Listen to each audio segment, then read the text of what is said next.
la ley simplemente no se cumple. De repente nos encontramos con funcionarios que no conocen de legislación ambiental, autoridades de los 3 niveles de gobierno que tampoco lo saben, o incluso legisladores, ¿no?, que tienen que reformar el marco ambiental, pues tampoco saben. Luego los jueces que tienen que aplicar, que hacer cumplir la ley, aplicarla, pues no, tampoco son doctos en la materia. Aunque en 20 años en México ha habido avances en la legislación ambiental y en creación de instituciones, la ley simplemente no se cumple, afirma Gustavo Alanís, director del Centro Mexicano de Derecho Ambiental, CEMDA, institución que ha llevado la defensa de casos tan polémicos como el de Cabo Pulmo o el Acueducto Independencia. No siempre hay expertos en derecho ambiental. A veces la Procuraduría la han llevado políticos que ni siquiera son abogados, entonces pues realmente no le dan la prioridad que se merece. De repente nos encontramos con funcionarios que no conocen de legislación ambiental, autoridades de los 3 niveles de gobierno que tampoco lo saben, o incluso legisladores, ¿no?, que tienen que reformar el marco ambiental, pues tampoco saben. Luego los jueces que tienen que aplicar, que hacer cumplir la ley, aplicarla, pues no, tampoco son doctos en la materia. Entonces necesitamos trabajar mucho todavía en el país en materia de aplicación y de cumplimiento, pero para que eso suceda, pues tenemos que tener mayor conocimiento, ¿no? Entonces tiene que haber más capacitación, más entrenamiento a todos los niveles, a todos los sectores, incluyendo obviamente el sector social y el sector privado, porque creo que las lecciones que estamos viendo ahora con las tragedias de Acapulco y de otras partes del país nos hacen ver que pues este desconocimiento también te lleva a generar irregularidades, ilegalidades, impunidad y muchas cosas más, ¿no? Claro. Entonces me parece que si ya tenemos una institución para que haga cumplir la ley ambiental, creo que lo que falta es más voluntad política para dotarla de todas las herramientas que requiere y que realmente pueda hacer cumplir la legislación ambiental.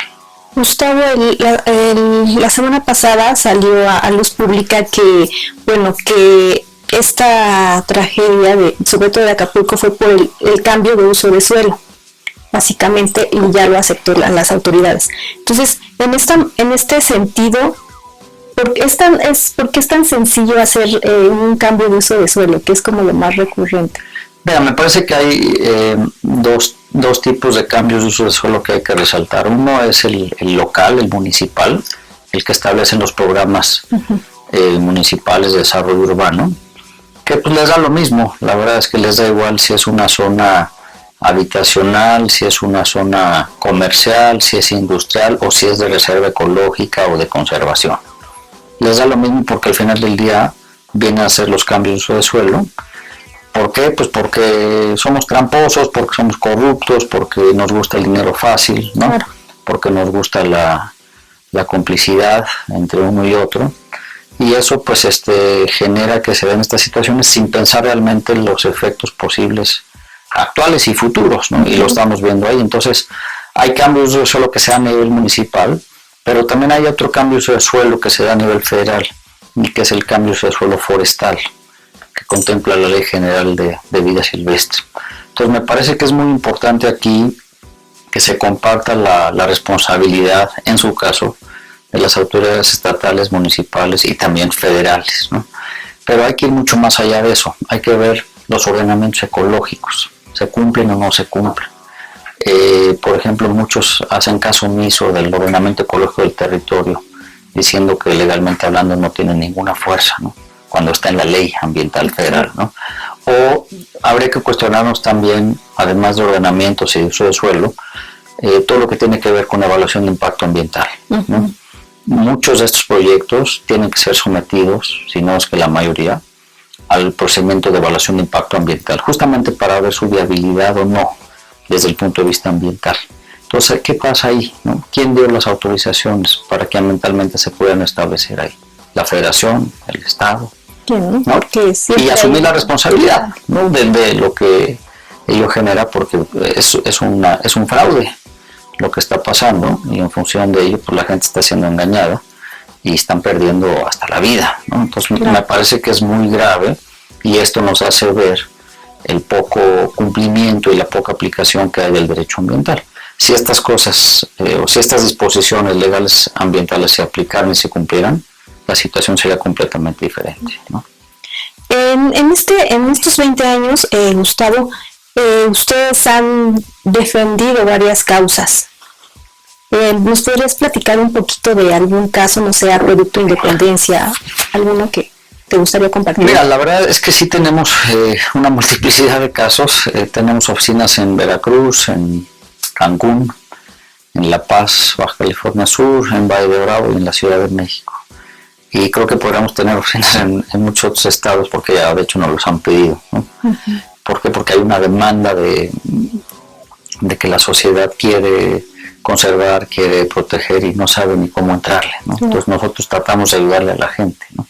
Y eso en buena medida es lo que nos dio razón de ser, ¿no? Es decir, el tema de cómo le hacemos para que haya legalidad y Estado de Derecho en materia ambiental, pero en este caso desde la sociedad civil. Entonces trabajamos con individuos, trabajamos con organizaciones de la sociedad civil, con organizaciones ambientales, con las cuales vamos normalmente juntos y de la mano con la idea de poder asegurar que lo que se haga, porque también no estamos en contra de que se hagan las cosas, ¿no? Claro. Lo que decimos es que vaya el crecimiento, que vaya el desarrollo, que vaya la inversión, que vaya la creación de empleos, pero cumpliendo con la ley ambiental y respetando a la naturaleza. Entonces tenemos casos que van de lado a lado, ¿no? Que han sido muy controvertidos, casos muy polémicos. Tú mencionaste ahorita el Acueducto Independencia, uh-huh. Donde ahí lo que estamos peleando no es necesariamente que no se haga la obra, sino que el procedimiento de la evaluación de impacto ambiental se haga conforme a derecho. Y ya recientemente, por un amparo que se promovió ante la Suprema Corte de Justicia de la Nación, la propia Corte dijo hay que reponer el procedimiento de impacto ambiental.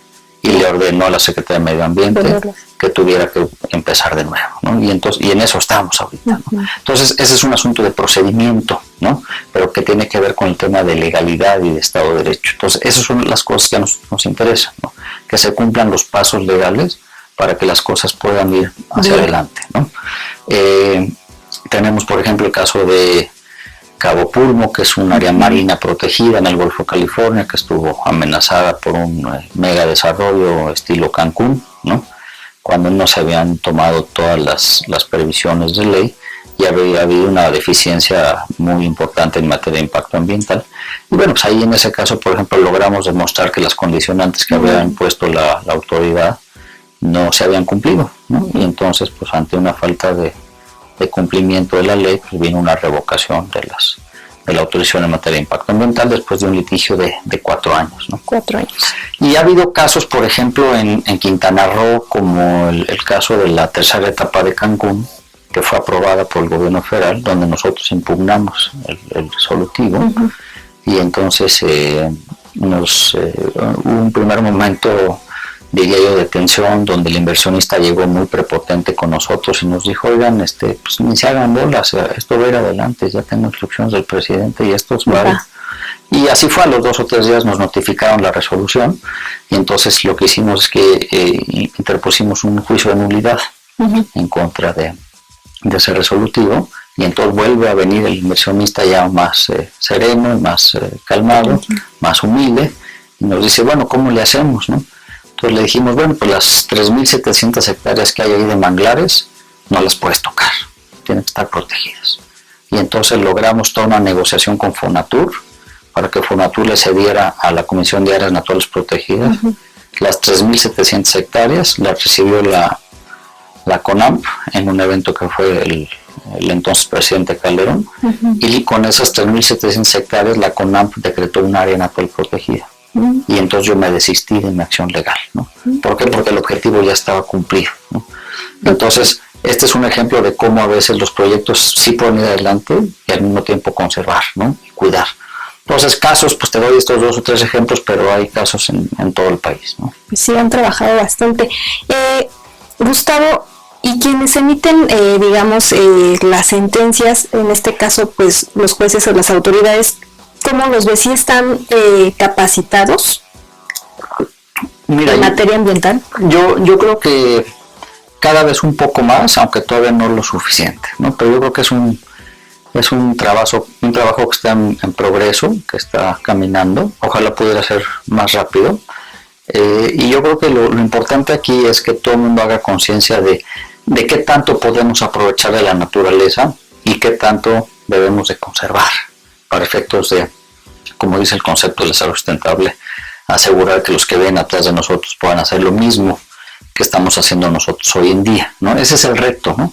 ¿Cómo le entramos al tema de la racionalidad? Entonces me parece que los jueces, los juzgadores, las autoridades tienen que entender y tienen que ser conscientes de que si damos autorizaciones como las que se dieron en Acapulco, pues va a ser en contra de nosotros mismos, ¿no? O si vamos a dar un permiso para que se aproveche una barranca, un área verde, un lugar que más que aprovechar por parte de un desarrollador, un inversionista, lo que nos da son servicios ambientales, hay que poner en la balanza qué es lo que más nos deja, ¿no?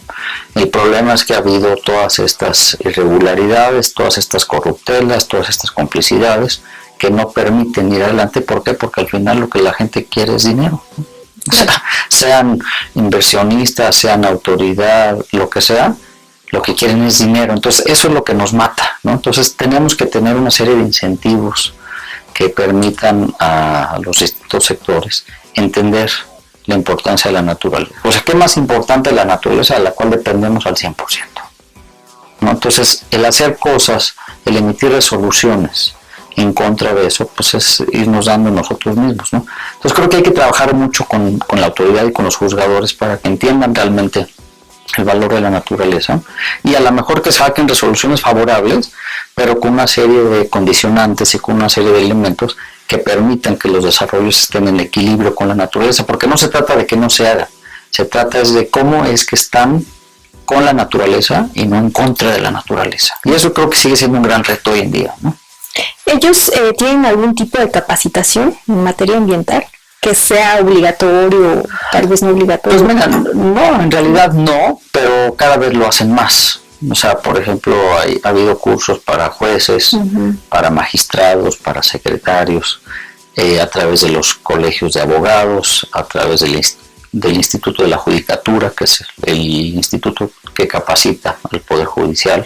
Entonces sí se han hecho estos cursos cada vez más y cada vez más en estos temas, afortunadamente.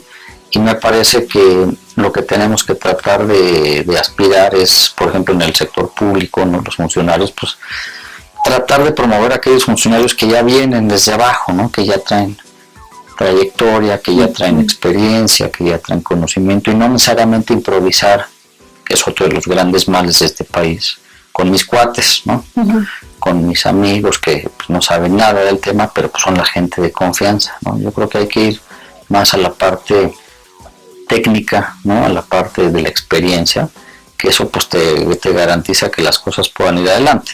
Y yo creo que también es muy importante que no haya presiones políticas. No, pues es que este es un proyecto presidencial, te dicen, ¿no? Que se tiene que acabar. Y se tiene que hacer. Pues no se puede, ¿no? O sea, ¿por qué? Pues porque hay manglares, porque hay humedales, porque hay áreas naturales protegidas, porque hay especies en peligro. O sea, hay razones por las que a veces no se pueden. Y eso es lo que hay que entender, ¿no? O sea, a veces se trata de forzar mucho, ¿no? Se estira mucho la liga para darle los permisos, pero por las consecuencias ahí está, ¿no? Existen los conocidos como órganos de consulta, que son los consejos consultivos nacionales o el Consejo Consultivo Nacional para el Desarrollo Sustentable y los consejos regionales. Entonces, hay una infinidad de espacios y de oportunidades que nos dan el derecho de poder participar en la toma de las decisiones que tienen que ver con el medio ambiente, que tienen que ver con los recursos naturales, pero el problema que hay es que esos espacios la gente no los conoce, ¿no? La gente no sabe ni por dónde entrarle, ¿no? Entonces me parece que también tenemos, así como tenemos que trabajar con juzgadores y con autoridades, también tenemos que hacerlo del otro lado, ¿no? Tenemos que trabajar mucho con la sociedad para que conozcan ellos quiénes son las instituciones, cuáles son los espacios, porque además de todos estos que mencionaba yo ahorita, pues está la posibilidad de ir a la Comisión Nacional de los Derechos Humanos, ¿no? Por el tema del derecho a un medio ambiente sano, ¿no? Tienen la posibilidad de ir a la Comisión Nacional del Agua cuando sean casos de cuerpos de agua, ¿no? Tenemos la posibilidad de presentar una denuncia penal ante la PGR por la comisión de un delito ambiental. Podemos acudir ante la Cámara de Diputados o de Senadores, por ejemplo, para pedir un punto de acuerdo, ¿no? podemos ir a las instancias internacionales, como es el caso del Tratado de Libre Comercio, ¿no? Que en el TLC, en el Acuerdo Paralelo de Medio Ambiente, el artículo 14 le da la posibilidad a los ciudadanos de llevar casos en contra de los gobiernos cuando estos no hacen cumplir la ley de manera efectiva, la ley ambiental, ¿no? Entonces, ahí están los espacios, son muchos, muy amplios, muy variados, pero ¿quién los conoce? ¿Quién los utiliza? ¿No? En este sentido, Gustavo, ¿cómo las personas se pueden acercar? ¿Se tiene que forzosamente ser abogado o puede ser un biólogo, puede ser... ¿Cómo nos podemos acercar? Pues mira, nosotros lo que hacemos es que tocaste un punto importante y es la parte de los técnicos, ¿no? Los biólogos, los ingenieros, los químicos, todos ellos, y los abogados, ¿no? Y lo que yo digo es hay que trabajar juntos porque es una cosa saber de leyes y interpretar las leyes y otra cosa es hablar de biología, ¿no? Y de los procesos naturales, ¿no? Entonces me parece que el tema de la combinación de profesionales es lo que ayuda para que los casos puedan ir adelante. Me parece que cada vez hay más cursos en algunas universidades aquí en la Ciudad de México concretamente, ¿no? Hay maestrías, hay diplomados, ¿no? Cada vez se está promoviendo más este tema, entonces me parece que esa es una forma de poder entrarle, de poder acercarse a través de los cursos y del entrenamiento que hay en varias instituciones de educación superior, y me parece también pues que habría que intentar hacer algún tipo de pacto, de convenio con las autoridades y los grupos ambientales, ¿no? En lugar de estar confrontados, ¿no? Me parece que lo más sano, hacia el final del día se supone que queremos lo mismo, entonces ¿por qué no ante las cosas que se ven allá afuera, pues cómo unimos fuerzas, ¿no? Porque como te decía yo hace rato, no se trata de decirles que no a las cosas, sino que cómo es que sí se puede cuando se puede, ¿no? Pero a veces hay, ahorita tú decías cómo acercarse, pero a veces ni siquiera hay el interés de acercarse, ¿no? Han salido muchas fortalezas, han salido debilidades, ¿no? Han salido retos, han salido oportunidades muy interesantes, muy valiosos. Y yo creo que lo que sigue para adelante pues es que queremos seguir siendo como digamos la organización referente en el país en materia de derecho ambiental y poder seguir trabajando con todos los sectores en materia de legalidad y de Estado de Derecho en materia ambiental, ¿no? Yo quisiera tener como más acercamiento, ¿no? Por ejemplo, con las cámaras, ¿no? de representantes del sector privado, ¿no? Para poder justamente entrar a este tema de acercamiento, de conciencia, de que sepan que hay una ley. Muchas veces ni siquiera saben que hay una legislación ambiental, ¿no? O contratan a despachos que no saben de estos temas, ¿no? Entonces, tratar de tener acercamientos con los que emiten las decisiones. Claro, también con las autoridades, ¿no? Como decíamos hace un momento, poder firmar un convenio o algún tipo de trabajo donde juntos podamos a lo mejor trabajar y ver viabilidad de cómo sí las cosas se pueden hacer cuando legalmente se puedan hacer, ¿no? Esto fue Clorofila. Soy Marta Mejía. Adiós.